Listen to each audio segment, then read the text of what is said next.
Ready. Dictation start होगी 5 second बाद।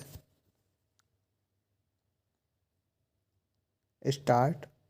शीर्ष अदालत एक जनहित याचिका की सुनवाई कर रही है जिसमें याचिकाकर्ताओं ने मणिपुर में साल 2000 से 2012 के बीच सुरक्षा बलों और मणिपुर पुलिस द्वारा 1528 न्यायेतर हत्याओं के मामले की जांच और मुआवजे की मांग की थी। यह कोई पहली मर्तबा नहीं है कि जब सर्वोच्च न्यायालय ने सरकार और सेना को अपनी जिम्मेदारियों की तरफ ध्यान दिलाया हो, बल्कि इससे पहले भी जब केंद्र सरकार ने शीर्ष अदालत में एक उपचारात्मक याचिका दायर कर उससे मणिपुर के गैर न्यायिक हत्या मामले में अपना फैसला वापस लेने का अनुरोध किया, तो अदालत ने इसे एकदम खारिज कर दिया। बंद कमरे में हुई अदालती कार्यवाही में पीठ ने पहले उपचारात्मक याचिका और उससे संबंधित दस्तावेजों पर अच्छी तरह से गौर किया और फिर उसके बाद इस मामले में दिए गए अपने पिछले आदेश को साफ दोहराते हुए कहा, सेना का इस्तेमाल सिविल प्रशासन की मदद के लिए किया जा सकता है, लेकिन यह अनिश्चित काल तक नहीं चल सकता।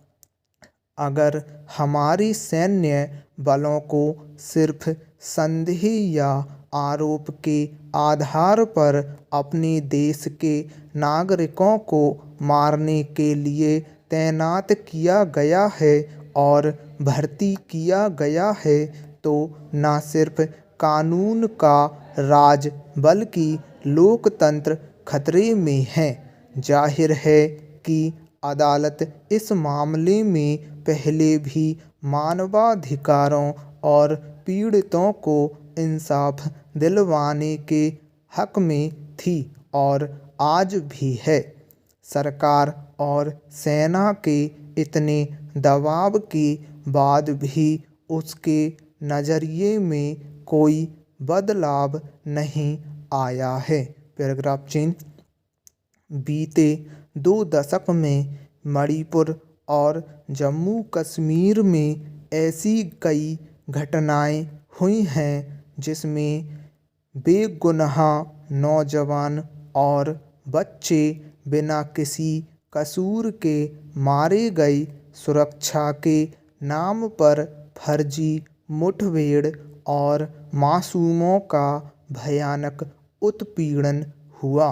मणिपुर के एक मानवाधिकार संगठन extra judicial victim family association ने साल 2010-2012 में पूरे प्रदेश के अंदर फर्जी मुठभेड़ मामलों की विस्तृत जांच पड़ताल की और अपनी इस सनसनीखेज रिपोर्ट में यह दावा किया कि साल 1979 से 2012 तक मणिपुर में करीब 1500 लोग सेना और पुलिस द्वारा फर्जी मुठभेड़ों में मारे गए हैं, जिनमें नाबालिग और औरतें भी शामिल हैं। जाहिर है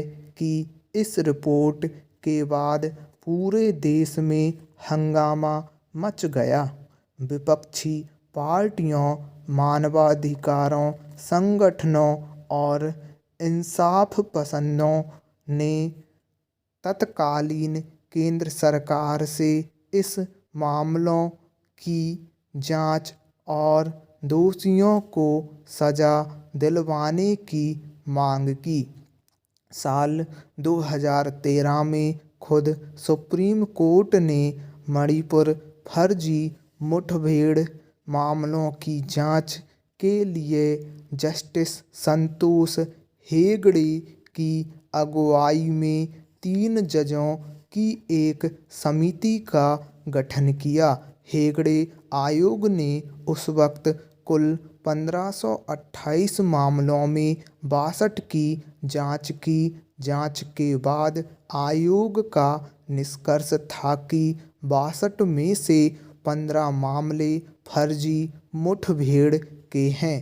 कहने को सभी हुकूमतें जब तब मानव अधिकारों के उल्लंघन को बर्दाश्त न करने की बातें करती हैं, लेकिन हकीकत में कुछ नहीं करती।